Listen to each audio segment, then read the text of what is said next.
Good evening, everyone. Hello, and welcome to our Bible study this evening.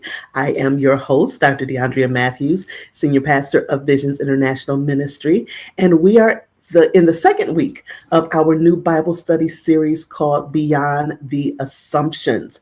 And with Beyond the Assumptions, we're talking about exploring how we got the Bible. So thank you for being here today. Go ahead and say hello as you join us.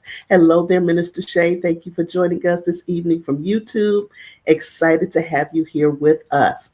All right, so last week, if you missed it, was our first week, and we talked about how the Old Testament canon came together. This week, we're talking about how the New Testament canon came together. So hopefully you've learned something already in last week's lesson, and we are ready to continue this evening. All right, so tonight we're going to be talking about the letters, the gospels, and all of the texts that circulated in the early churches to the councils that actually formalized the canon. We're also going to be addressing some myths about what made the cut, what didn't, and why. So let's go ahead and start with our lesson this evening. I want to start with saying that the term Bible itself means books. The term Bible means books. The Greek word biblia is plural, and that's why it's books with an S.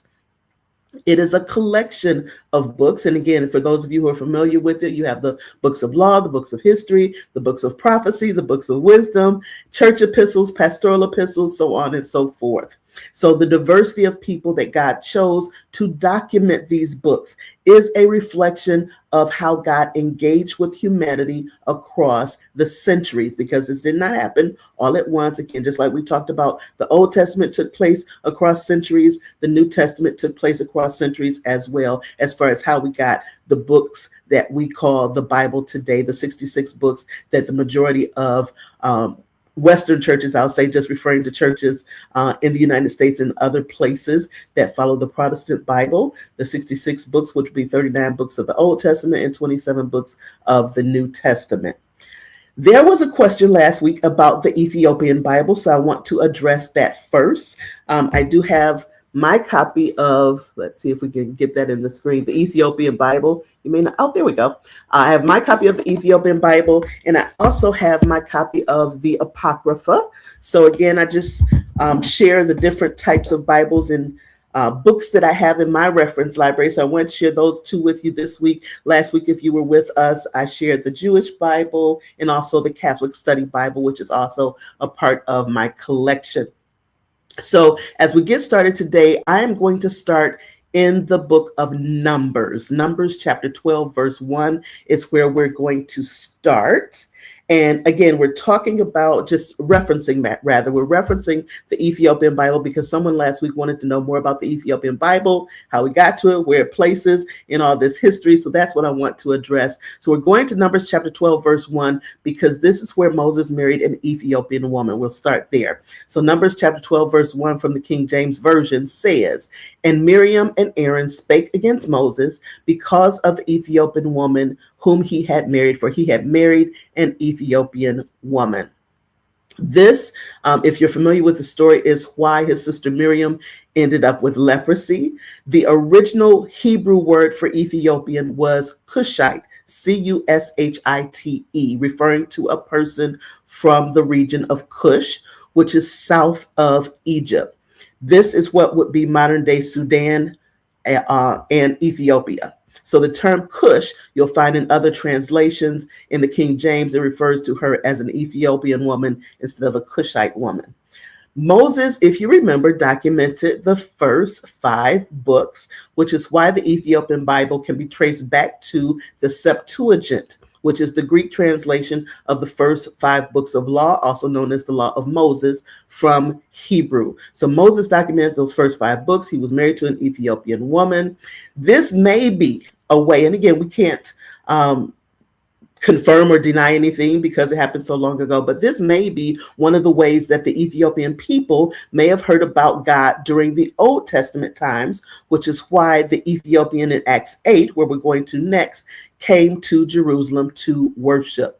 We were not there. All we can do is follow the clues that we have based on the historical documents that are in our that we have now. So let's go to Acts 8 next. And again, we are just kind of following how we got to the Ethiopian Bible. I wanted to use the Old Testament reference, and we just read Numbers chapter 12, verse 1, when we see that Moses married an Ethiopian woman. And then we're going next to Acts 8. We're going to read verses 26 through 39. I'm going to be reading this from the ESV, or the English Standard Version. Starting at verse 26 of Acts 8, it says, "Now an angel of the Lord said to Philip, 'Rise and go toward the south to the road that goes down from Jerusalem to Gaza. This is a desert place.' And he rose and went, and there was an Ethiopian, a eunuch, a court official of Candace, queen of the Ethiopians, who was in charge of all her treasure. He had come to Jerusalem to worship and was returning, seated in his chariot, and he was reading the prophet Isaiah. And the Spirit said to Philip, 'Go over and join this chariot.' So Philip ran to him and heard him reading Isaiah the prophet and asked, 'Do you understand what you are reading?' And he said, 'How can I unless someone guides me?' And he invited Philip to come up and sit with him. Now, the passage of scripture he was reading was this: 'Like a sheep, he was led to the slaughter, and like a lamb before its shearer is silent, so he opened his mouth. In his humiliation, justice was denied him. Who can describe his generation? For his life is taken away from the earth.' And the eunuch said to Philip, 'About whom, I ask you, does the prophet say this? About himself or about someone else?' Then Philip opened his mouth, and beginning with this scripture, he told him the good news about Jesus. And as they were going along the road, they came to some water, and the eunuch said, 'See, here is water. What prevents me from being baptized?' And he commanded the chariot to stop, and they both went down into the water, Philip and the eunuch, and he baptized him.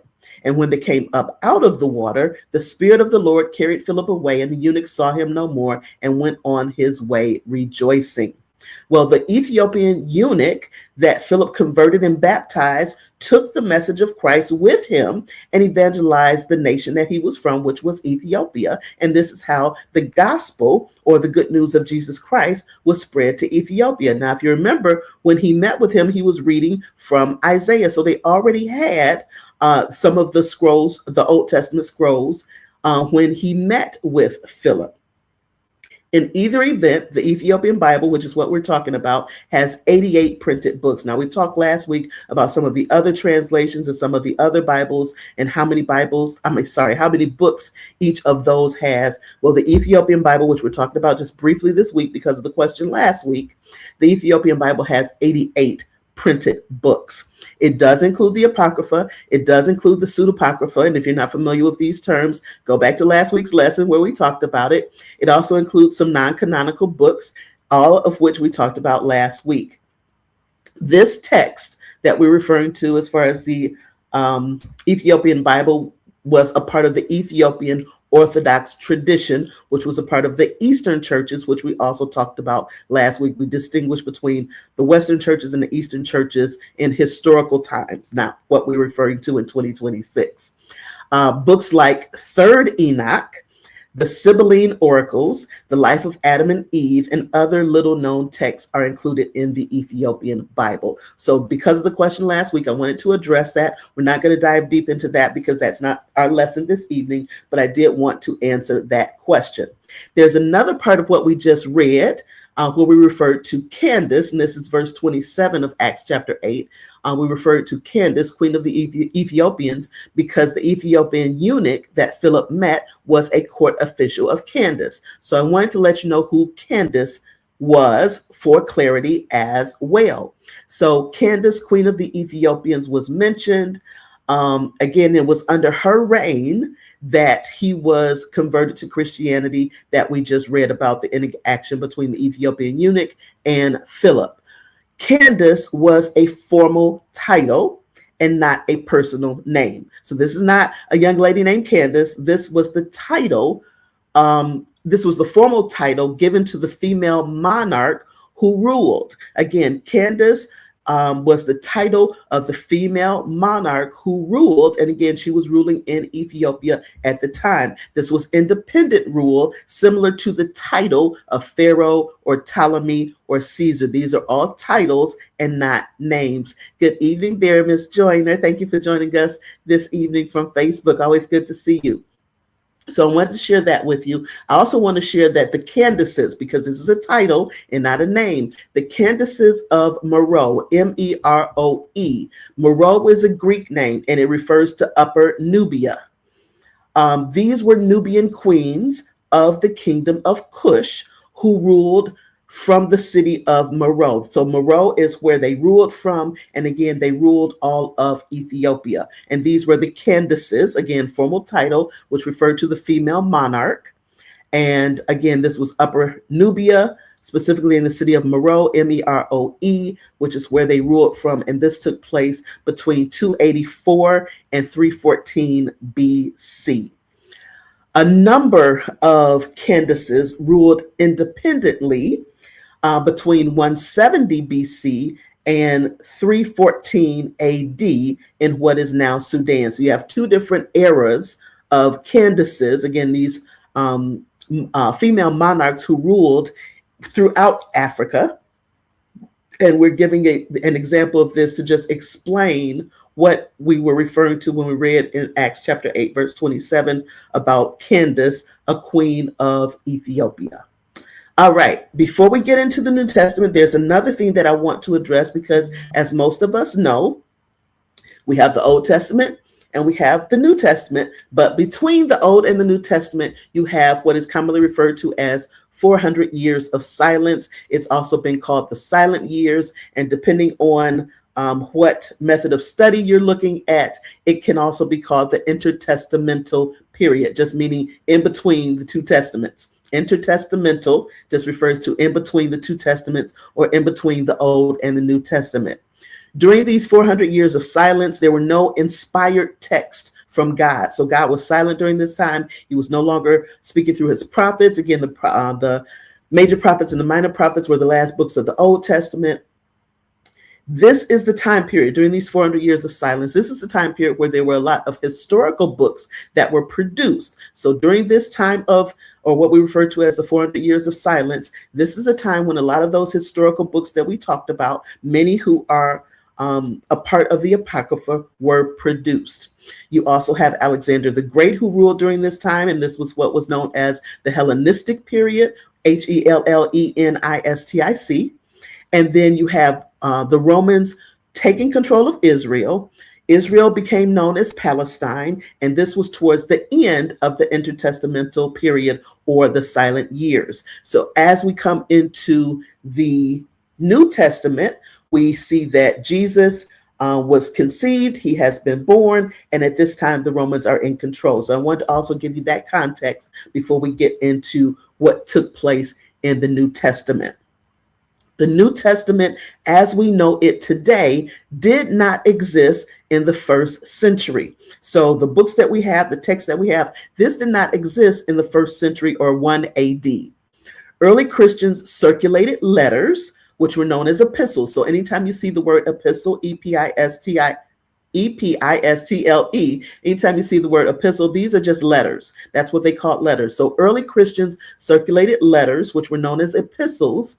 They circulated gospels and other writings across their network of different communities. And again, as you read through Ephesians, Colossians, Galatians, these are all the names of the letters that were written to churches in those places. So in Ephesus was the Ephesian church. In Colossae was the Colossian church. So these are different communities that these letters are going to, letters and different writings are going to.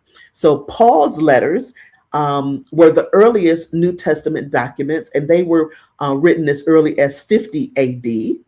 The Gospels were written between 70 and 100 AD, and then early churches were copying and sharing these different texts long before an official list of books were compiled. So the formation of the New Testament canon, like I mentioned, was a gradual process that took centuries, and it was driven by several overlapping criteria and historical pressure. So I'll give you an overview of what that looked like, and then we'll talk about the key criteria for what was included in the canon, and we'll go on from there. So as far as an overview of the historical context of the New Testament canon, the early church inherited the Jewish scriptures, again, the Old Testament that we talked about last week, but initially there was nothing known as the New Testament. Christians, like I mentioned, circulated letters, gospels, other writings amongst the churches that had been established. Again, established by the apostles, and you can follow again Paul's missionary journey and others that were spreading the gospel after the death, burial, resurrection, and ascension of Christ. Over time, certain texts gained greater or wider acceptance, while other texts, which were just written documents, were disputed or rejected. During this time, Constantine, who ruled between 306 and 337 AD, legalized Christianity with the Edict, Edict, of Milan, that was in 313 AD, which ended the persecution of Christians. The process of the canon itself was largely complete by the 4th century, even though there were still some lingering debates. So that's the historical context of what happened. And again, many of us have heard about the persecution of Christians, and that's why I wanted to talk about when Christianity became legal. We're not going to go further into that this week. We might go into that next week. We'll see. But I want to talk next about the key criteria for which books were included in the canon. So there were 5 criteria for what got included in the canon. I'll give you the title of the criteria and then we'll talk about it. So the first one was apostolic origin. The second was orthodoxy, which just means rule of faith.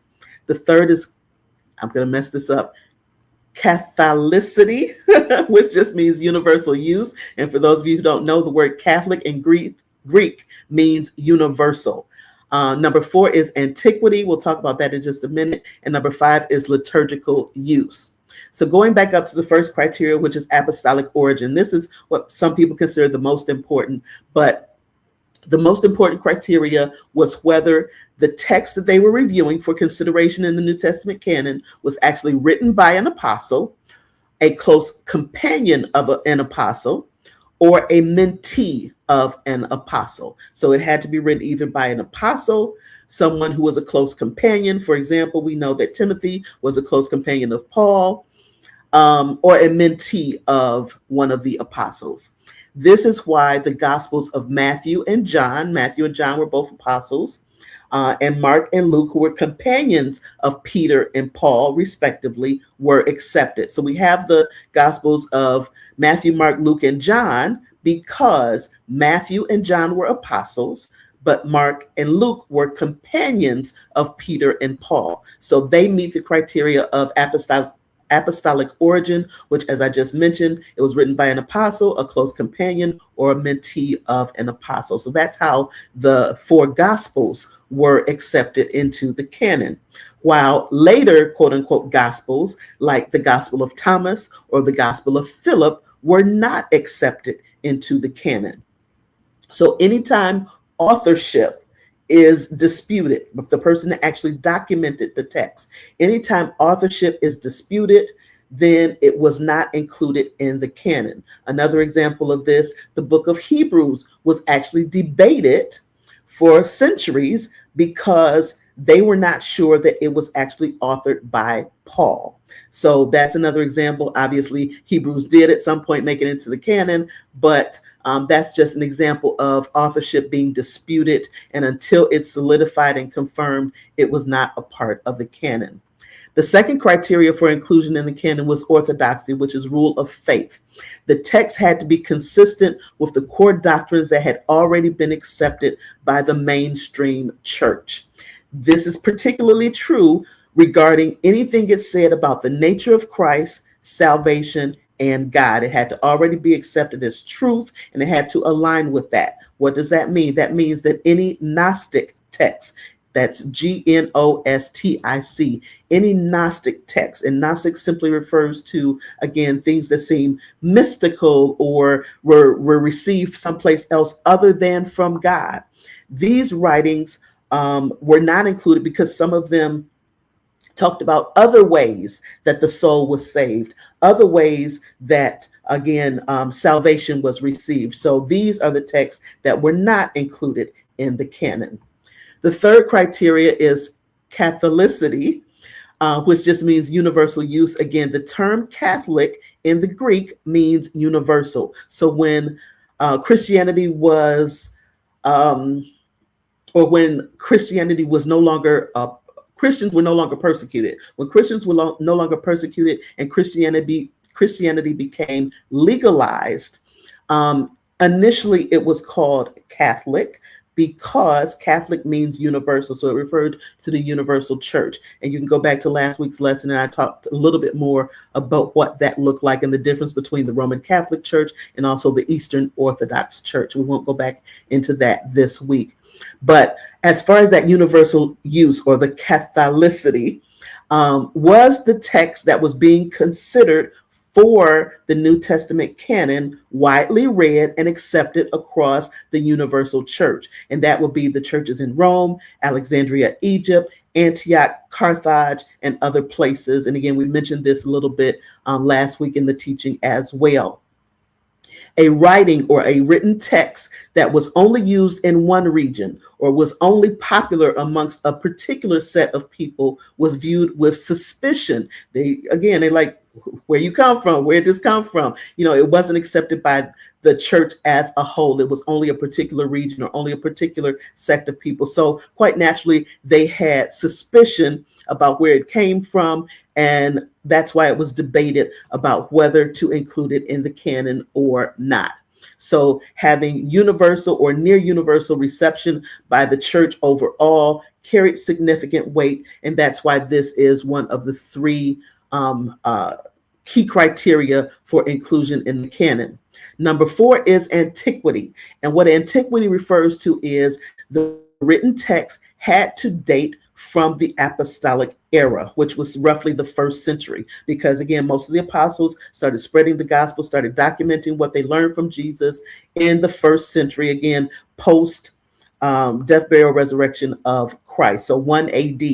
Writings that came later on, writings that quote unquote emerged later on, were treated with suspicion and excluded from the canon proper because it came after the apostles or because it was dated for a later time, so they could not trust it. And some of those writings, you might not have heard of this before, but some of those writings were the Shepherd of Hermas or Didache. These are other writings that came much later, which is why they were not included in the canon. And then the 5th criteria for inclusion in the canon was liturgical use. So was the text actually being read in church worship services? Was this being used by those who were leading the church, the Christian churches at the time? So widespread liturgical use across these Orthodox church communities was both a reflection of the beliefs, but also a driver of what was included in canon or not. So those are the 5 criteria for the books that were actually included in the canon. Now let's talk a little bit about how that New Testament canon developed over time. So that was the criteria. Now we want to talk about how it developed over time. So again, some of these names you might not have heard before. That's okay. We're just kind of going through history and outlining how we got the New Testament itself. So early 2nd century, again, first century, you had the apostles. 2nd century, these individual Pauline letters, and Pauline letters just refer to the letters that Paul wrote. The Pauline letters, the individual letters, as well as the 4 Gospels are being circulated widely across the churches. At this time, no formal canon exists, but there is a core of these specific texts that are being shared universally across the churches. Marcion, which was approximately 144 AD, Marcion was considered a heretic. He published his own canon, which was only a modified version of the book of Luke. It was 10 Pauline letters, and it rejected the Old Testament entirely. So Marcion was considered a heretic. This was around 144 AD. And this is really what accelerated why they reflected on what was authorized to teach in the churches versus what was not. So because he was circulating what was considered a heretical document, this is a part of the reason why the churches were pushed to create authorized texts. So the church needed to articulate a counterposition to this canon that Marcion was circulating. Next, you have the Muratorian fragment, and this is late 2nd century. This is one of the earlier known canon lists, and this came from Rome around 170 to 200 AD. The Muratorian fragment accepts most of what became the New Testament, but it includes some texts later that were excluded, like the Apocalypse of Peter, and it omitted others like the book of Hebrews and some other epistles. So that's a Muratorian fragment. And again, we're just kind of leading up to how we got to the 27 books of the New Testament that we accept today. Next is Origen, and that's Origen. Origen was around the 3rd century, and this was who was considered the great Alexandrian scholar. So Origen was considered a scholar. He distinguished between the texts that were universally acknowledged, those that were disputed, and also those that were considered false, counterfeit, or had some flawed reasoning in them.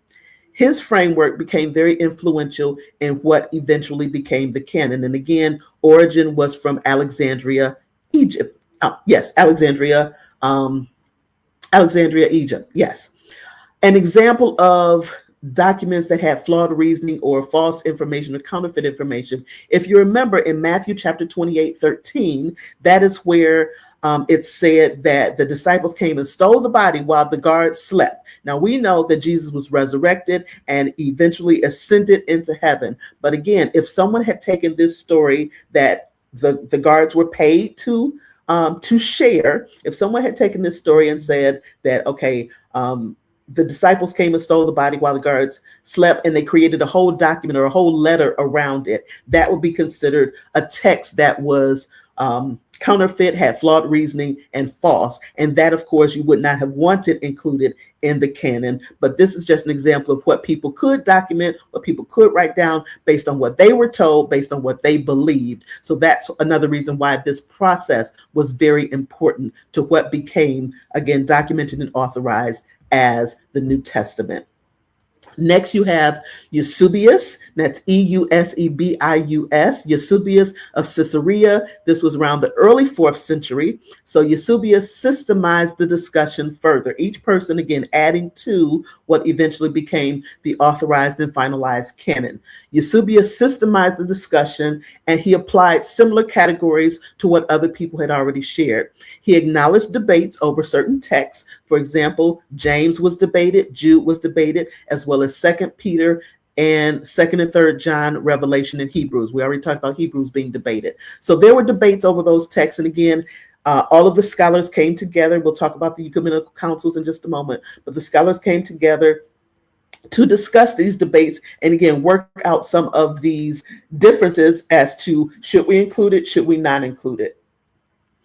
The final person that I will mention, and one of my favorites in the canonization of the New Testament, is Athanasius.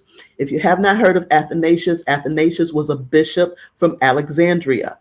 Athanasius' letter, which was around 367 AD, he wrote his famous, what was called the 39th Festal letter. So Athanasius, Bishop Athanasius of Alexandria, wrote this letter, and he listed exactly the 27 books of the New Testament as we have them today. That was the first time in Bishop Athanasius of Alexandria, Egypt. It was the first time that we have this precise list. This is the first time that it appeared in history as the 27 books that we have now. Why is that important? Athanasius, obviously, was a leading proponent of canonizing the 27 books that we have today. He was a Black man from Africa. He was the 4th century bishop from Alexandria, Egypt. He presented the earliest list of the 27 books of the New Testament, and this was 367 AD. And then in 2016, scientists actually excavated a 4th century AD basilica and radiocarbon dated this information in northeastern Ethiopia at a site called Beta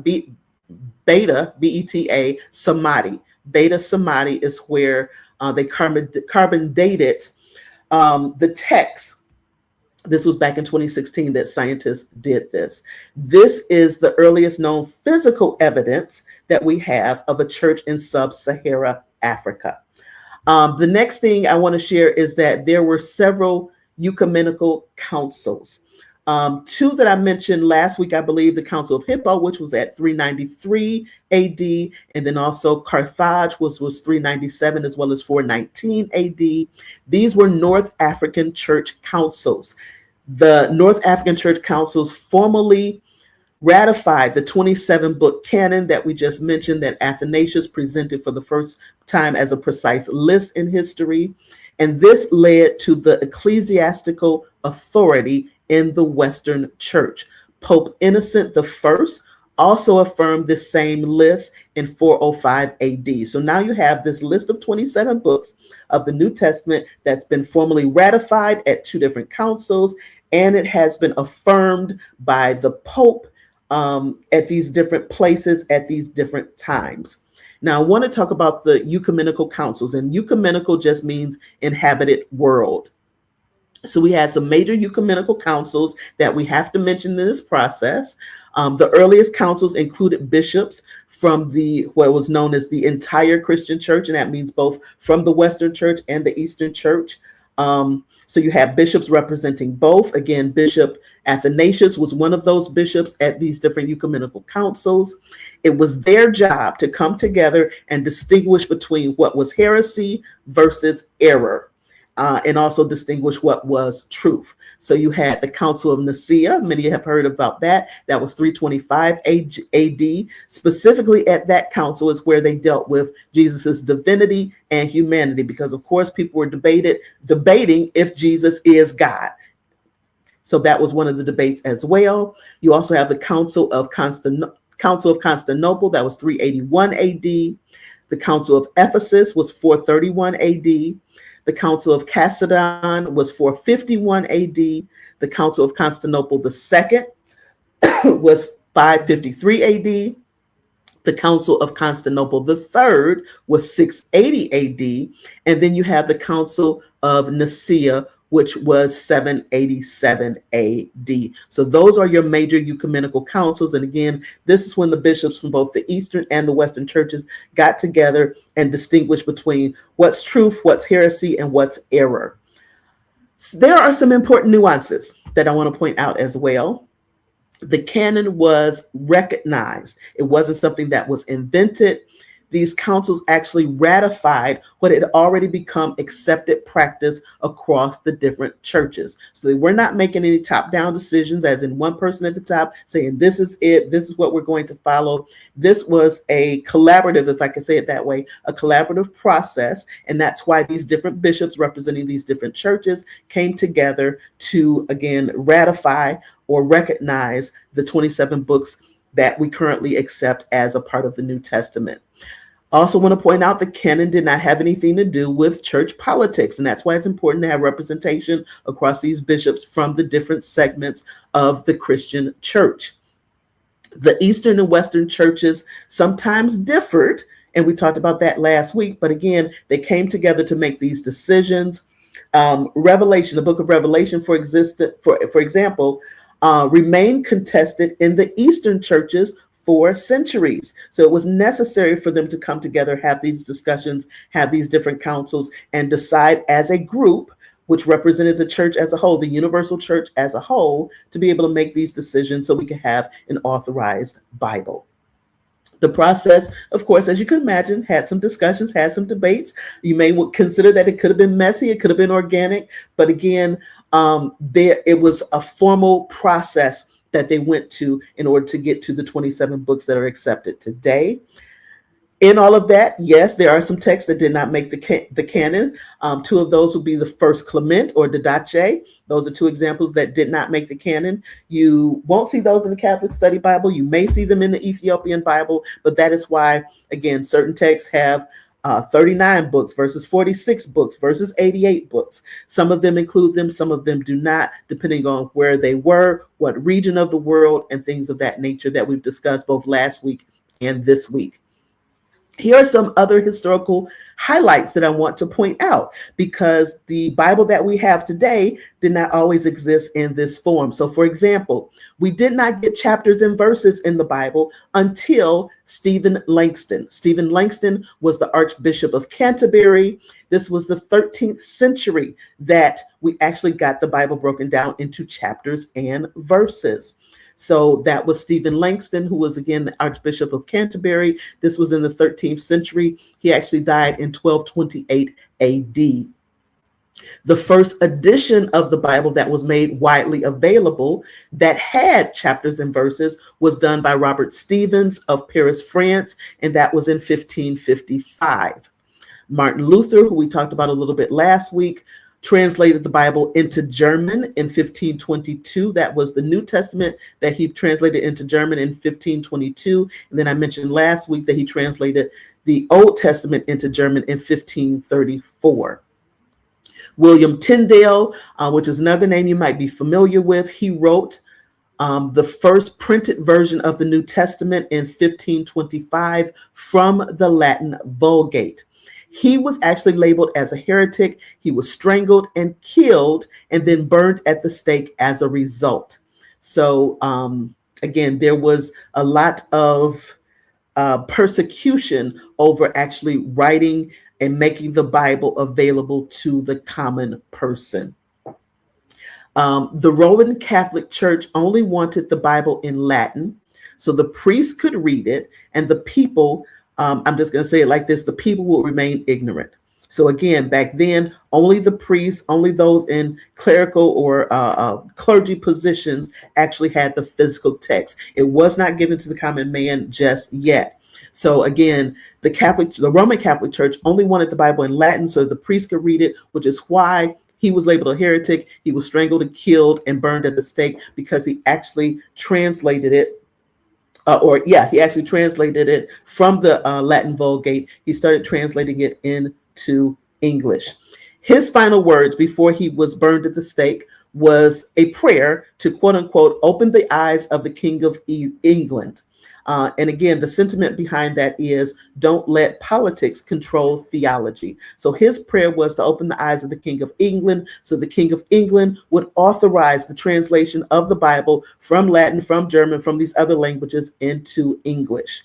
That actually happened almost 100 years after William Tyndale's death. So King James, who was the King of England, authorized 47 people to translate the Bible from Hebrew to Greek to English, and it was almost 100 years after William Tyndale's death in 1611. John Wycliffe was the first person to make the entire Bible available in English, and that was in 1380 AD, which was when the New Testament was completed, and then it was 1382 when the Old Testament was completed. So it was John Wycliffe that actually translated or made the entire Bible available in English. The New Testament was available in English starting in 1380. The Old Testament was available in English starting in 1382.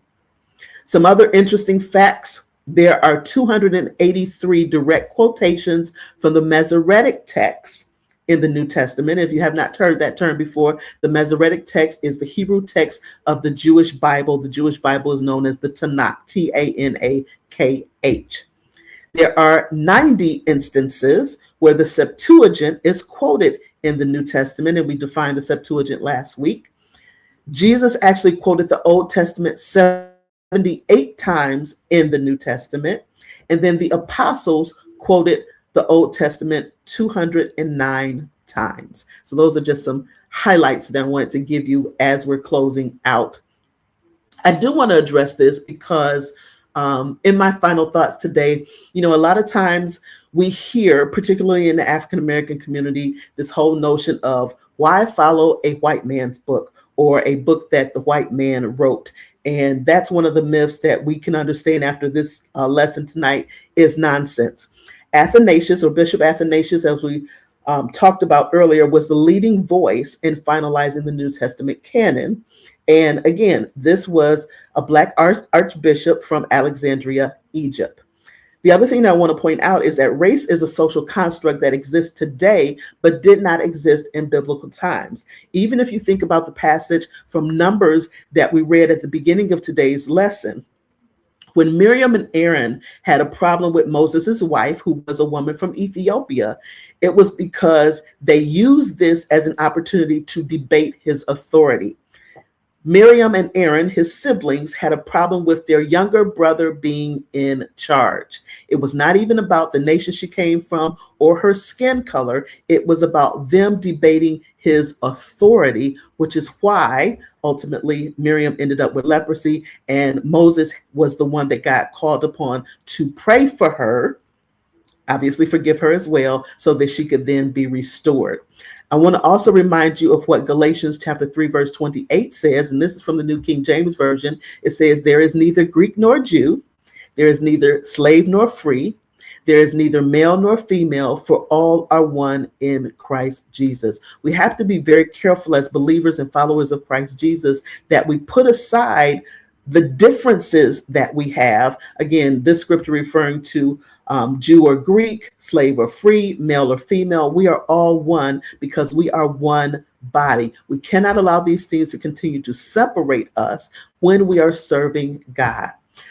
The last thing I'll say today is that the 27 books of the New Testament that we have today, hopefully you can see that it reflects the genuine convictions of the early Christian communities and that of apostolic authority, as well as that historical relevance that we talked about. So this is how we got through these 27 books. These are why these 27 books are accepted in the Bibles that, again, we read in our Christian churches today. So I hope that this has been interesting, to say the least. I hope even more that you have learned something new. And if you have questions as you go back and watch the replay, please drop the questions in the comments. I'll be happy to address those for you.